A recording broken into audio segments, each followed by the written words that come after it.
नमस्कार। आज हम आए हैं एग्रीकल्चर फार्म। जिस तरह आप देख सकते हो कि मेरे यहाँ क्रॉप है, ये है डेचा। डेचा ये ग्रीन मैन्यूर है, एक प्रकार की हरित खाद है। खाद मीन्स जो मिट्टी के अंदर पोषक तत्व, कार्बनिक पदार्थ, इतना ही नहीं, इसके साथ में सूक्ष्म पोषक तत्व, एंजाइम्स, विटामिन्स ऐड करती है।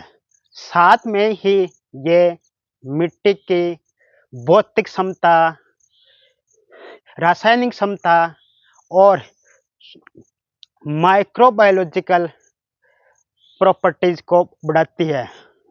माइक्रोबायोलॉजिकल में यह सूक्ष्म जीवों की संख्या बढ़ाती है, जिससे कि मिट्टी सुधार होती है। मिट्टी जैसे कि आपके क्या है कि लवणीय मृदा है, क्षारीय मृदा है, या आपके क्या है कि ऊसर मिट्टी है, या मिट्टी के अंदर आपके खेत में कम उत्पादन होता है, तो आप 2 महीने के लिए ये हरी खाद लगाइए और उसके बाद आप जो भी फसल उगाओगे उसके अंदर फर्टिलाइजर की क्या है कि मात्रा लगभग आधी डालनी पड़ेगी आपको, और अच्छा उत्पादन मिलेगा। कई प्रकार की हरित खाद होती है। ये खाद्य जो हरी खाद्य होते हैं, ये लेग्यूमिनस फैमिली से बिलोंग करती है। लेग्यूमिनस फैमिली का मेन कैरेक्टरिस्टिक है कि ये वातावरण में उपस्थित नाइट्रोजन है जो 78% है, उसको ये जमीन के अंदर, मिट्टी के अंदर ऐड करती है। आप सभी जानते हैं कि वातावरण के अंदर 78% नाइट्रोजन है जो N2 के फॉर्म में होती है, उसको डायरेक्ट पेड़ पौधे नहीं ले पाते हैं।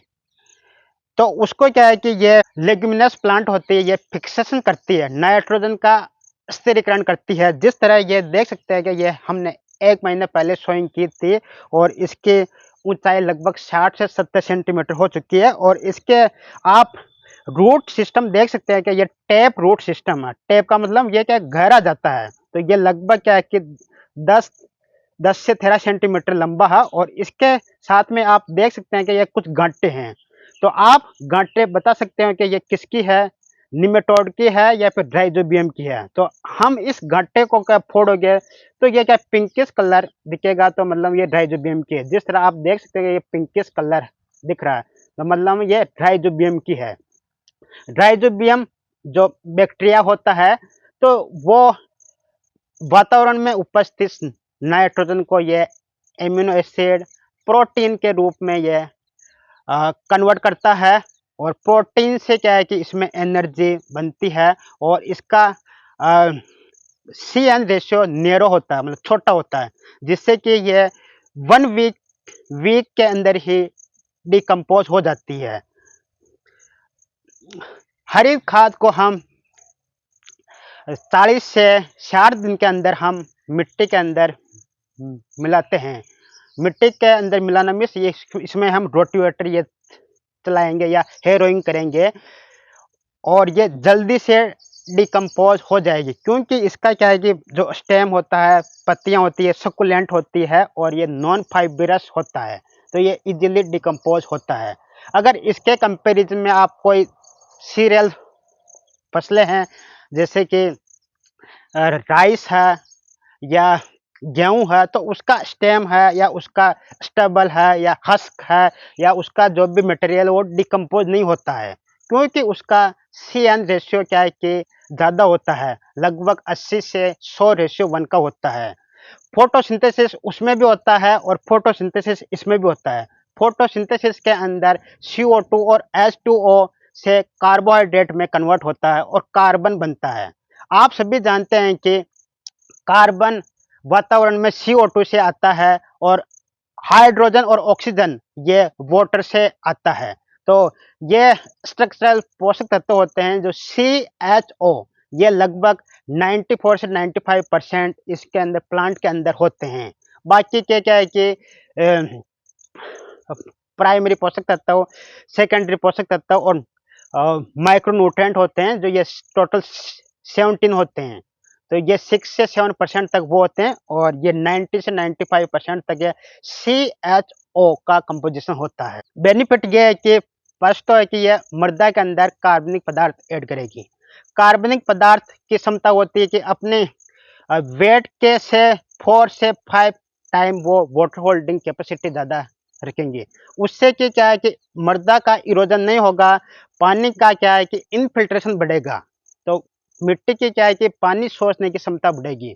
दूसरा है कि ये पोषक तत्व प्रोवाइड, तीसरा है कि ये आवश्यक पोषक तत्व ऐड करेगा, जो 17 प्रकार के आवश्यक पोषक तत्व को ऐड करेगा। चौथा है कि कुछ अ, अम्ल ये स्रावित करेगा, जिससे कि क्या है मिट्टी की क्या है कि भौतिक क्षमता अच्छी बनी रहेगी, जैसे कि मृदा टेक्सचर, मृदा स्ट्रक्चर, पोरोसिटी, एग्रीगेट स्टेबिलिटी में भी सुधार आएगा। इसके अलावा इसकी क्या रिसाइकलिंग कैपेसिटी अच्छी होती है, जिससे कि ये 1 वीक के अंदर ही ये डिकम्पोज हो जाएगी। जबकि आप सीरियल्स क्रॉप होती है या स्टेबल होते हैं, उनके स्टेबल या तो हस्क या उनके एक्स्ट्रा होते हैं, उनको क्या है कि हम नाडेप कंपोस्ट या कंपोस्ट से हम डिकम्पोज करते हैं, लेकिन ग्रीन मैन्योर या हरी खाद होती है, इसको क्या है कि इस तरह के रिसाइकलिंग प्रोसेस की आवश्यकता नहीं होती है।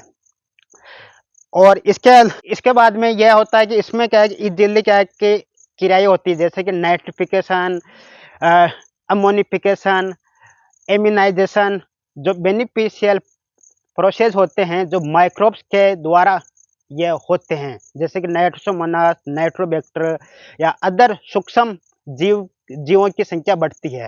आप मेरे पीछे देख सकते हैं क्या ये डेच की क्रॉप है, और हम आज क्या है कि इसमें हेरोइंग या प्लॉगिंग या रोटिवेटर से हम मिट्टी के अंदर मिला रहे हैं। जिस तरह मेरे पीछे आप देख सकते हैं कि ये ट्रैक्टर ये चल रहा है। यह क्रॉप लगभग 3 फीट से ज़्यादा हो चुकी है। ये फ्लोरिंग स्टेज अब आने वाली है, उससे पहले हम इसमें मिट्टी के अंदर मिला रहे हैं, क्योंकि इसका अभी तना है, सकुलेंट है, नॉन फाइब्रियस है, तो वो इजीली डिकम्पोज होगा, और अभी हमारे मॉइस्चर भी मेंटेन है। तो इस अवस्था में इसको मिट्टी के अंदर मिलाते हैं। मिट्टी में मिलाने के कई फायदे हैं, जिस तरह आप देख सकते हो कि मिट्टी क्या सॉफ्ट बनती है, मिट्टी में एरेशन अच्छा होता है। तीसरा है कि ये large amount of organic matter, कार्बनिक पदार्थ मिट्टी में ऐड होगा, तो जिससे कि वाटर होल्डिंग कैपेसिटी बढ़ेगी, न्यूट्रेंट होल्डिंग कैपेसिटी बढ़ेगी, और कई प्रकार के क्या है कि अम्ल ये रिलीज करेगी, humic acid, fulvic acid, oxalic acid, जिससे कि क्या है कि दूसरे न्यूट्रिएंट्स की अवेलेबिलिटी बढ़ेगी, और साथ में ही मिट्टी में इम्प्रूवमेंट होगा, सुधार होगा। जिस तरह आप देख सकते हैं कि मेरे पीछे ये ट्रैक्टर ये चल रहा है, और हम मिट्टी के अंदर इसमें मिला रहे हैं। डेचा का प्लांट है, तो इसके अंदर क्या है कि रूट नोडुल्स ये बनते हैं। जिस तरह आप देख सकते हैं कि ये रूट नोडुल्स है, ये लार्ज बायोमास है।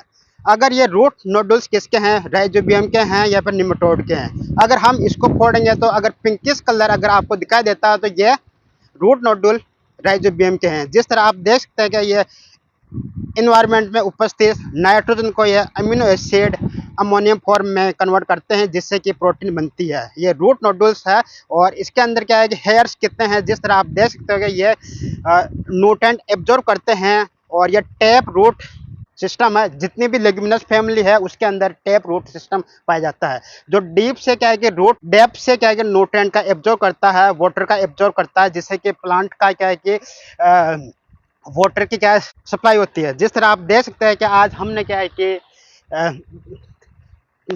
35 दिन बाद हम क्या है कि डेचा को क्या है कि मिट्टी के अंदर हेरोइंग ये कर सकते हैं, कर रहे हैं। उससे क्या है कि मिट्टी सॉफ्ट बन चुकी है। जिस तरह आप देख सकते हैं कि मिट्टी बिल्कुल सॉफ्ट ये बन चुकी है, और ये इसमें एरेशन अच्छा होगा, और इसका टेम्परेचर मेंटेन होगा, और इसके साथ इसकी वाटर होल्डिंग कैपेसिटी बढ़ेगी, तो उससे क्या आने वाली फसल को बहुत अच्छा फायदा मिलेगा। धन्यवाद।